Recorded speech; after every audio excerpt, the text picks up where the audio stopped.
கடகம். கடகராசிக்காரர்களுக்கு இப்போது 2 விதமான பலன்களை சொல்லலாம்.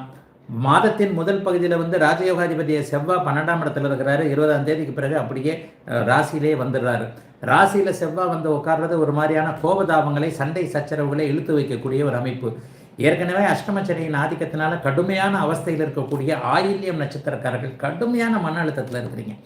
பூச நட்சத்திரத்தையும் ஆயில்ய நட்சத்திரத்தையும் போட்டு பிணைந்து கொண்டிருக்கிறார் சனி பகவான் அப்படிங்கிறது தான் உண்மை. எந்த ஒரு கடகராசிக்காரரும் அவரவருடைய வாழ்க்கை அமைப்புகளுக்கேற்ப, மன அமைப்புகளுக்கேற்ப நல்லா இல்லை.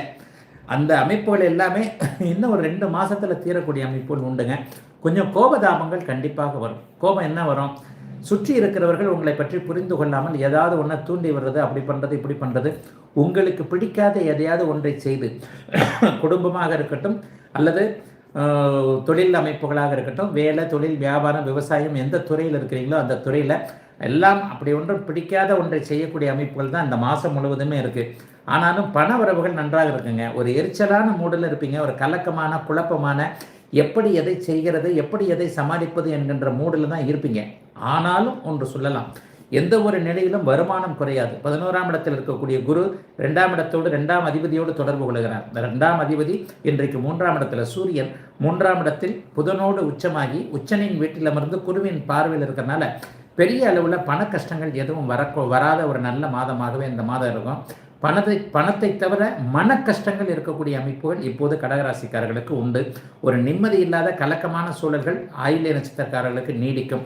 ஆனால் பூச நட்சத்திரக்காரர்கள் பரவாயில்லை என்கின்ற அமைப்பில் தான் இருப்பீங்க. பெரியவர்கள் ஆரோக்கியத்தை நல்லா பார்த்துக்கணும். சிறியவர்கள்கிட்ட கொஞ்சம் கடுமையான ஒரு சுணக்கங்கள், இணக்கமில்லாத தன்மைகள்லாம் கண்டிப்பாக இருக்கும். தகவல் தொடர்பு, தலைமுறை இடைவெளி, இந்த மாதிரி சொல்கிற விஷயங்கள்லாம், அப்பா பிள்ளை அம்மா பிள்ளை இந்த மாதிரியான விஷயங்கள்ல எல்லாமே யாரும் என் பேச்சை கேட்க மாட்டேன்றாங்க என்கின்ற மாதிரியான அமைப்புகள் தான் அஷ்டமச்சனியின் காரணமாக இப்போது கடகராசிக்காரர்கள் அனைவருக்கும் அமைந்திருக்கிறது. ஆனால் படிப்படியாக எல்லாம் தீர வேண்டும். வருகின்ற மார்ச் மாதம் உங்களுக்கு அஷ்டமச்சனி முடிகிறது. அந்த அஷ்டமச்சனி முடிவதற்கு 3 மாதத்திற்கு முன்பே உங்களுக்கு நல்ல பலன்கள் நடக்க வேண்டும் என்பதால் இந்த தீபாவளியிலிருந்து கொஞ்சம் கொஞ்சமாக அப்படியே யோகங்கள் நடக்க ஆரம்பிக்கும். அதனால் எதை பற்றியும் கவலைப்படாமல், அதாவது கீதை சொல்கிற மாதிரி கடமையை செய் பலனை எதிர்பார்க்காதே என்கின்ற அளவில் கடமையை மட்டுமே செய்து பலனை அப்படியே இறைவனிடம் விட்டுவிட வேண்டிய மாதமாக அமைந்திருக்கிறது 2024 அக்டோபர் மாதம்.